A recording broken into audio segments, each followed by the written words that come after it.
Hey guys, TheAirsoftTech here, and welcome back. Today on this video, I'm going to be talking about something that's been on my mind for the past couple of days. So that being said, this is going to be more of a loose vlog style video, not scripted, like any of my other videos are well scripted. But this is just going to be kind of a loose video talking about this thing that's been on my mind for the past couple of days. In the video prior to this, I installed a parent AB++ MOSFET into an LCT SR3M. In that video, I talked about the fact that the SR3M doesn't really use a standard AK/version 3 selector plate. It has a very different method of safe, semi, and full auto selection ability. And that being said, you can't use a Gate Aster, a Gate Titan, you can't use a BTC Spectre, you can't use any other type of optical MOSFET to replace the trigger contact and trolley setup there.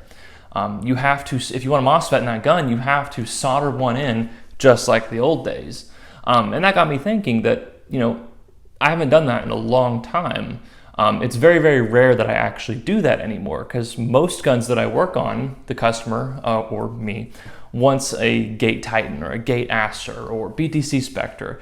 You get the idea. They want some really nice MOSFET that completely takes the cutoff lever, the trigger contacts, the trolley, sometimes the safety bar, all out of the equation and just favors a, one might say a more simple setup that is significantly more complex electronically.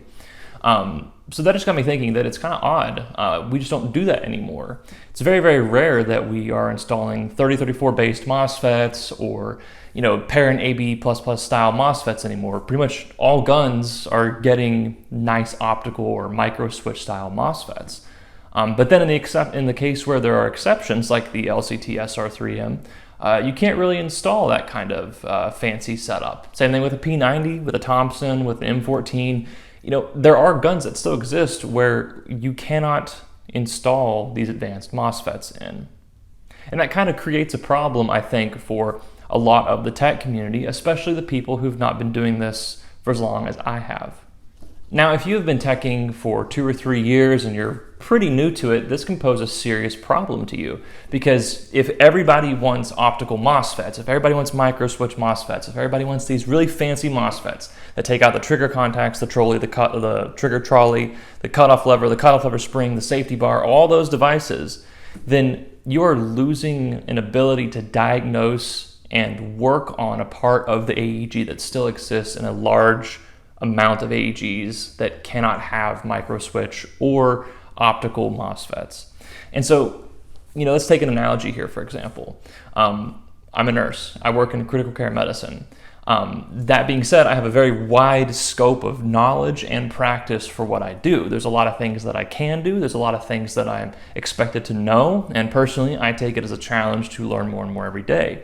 But let's take the example of in nursing school, I learned, labor and delivery medicine. I learned, or labor and delivery nursing, not medicine. I learned OR nursing. I learned how medical surgical nursing was performed. I learned post-anesthesia care unit nursing. I learned all these sorts of things. But if I stick to one specialty and I never branch out to other specialties and continually refresh my knowledge in those fields, I will know almost nothing about them if I ever have to address it.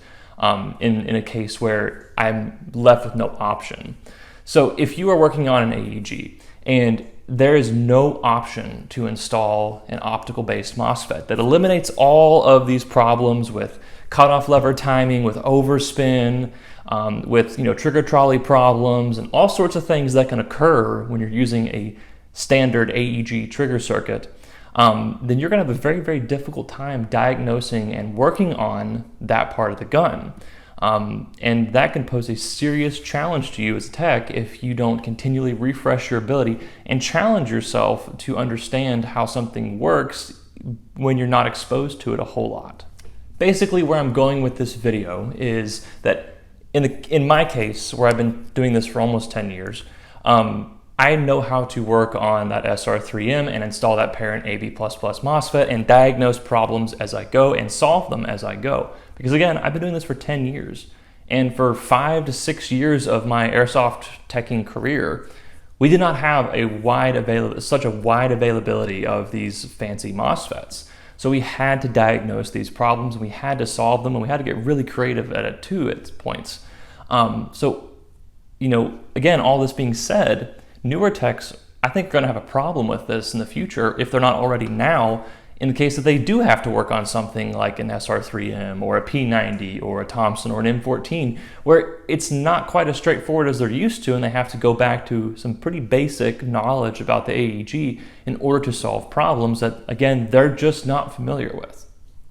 So, moral of the story is just to remember to continually challenge yourself and to remember to go back to basics occasionally to understand problems that can become complex, or at least can feel complex because you don't have an often used base of knowledge for that area of the AEG.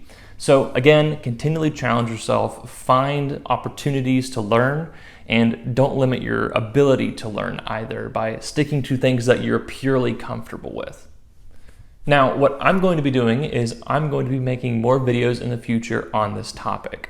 Videos on cutoff lever timing, overspin, trigger trolley issues, safety bar issues, etc.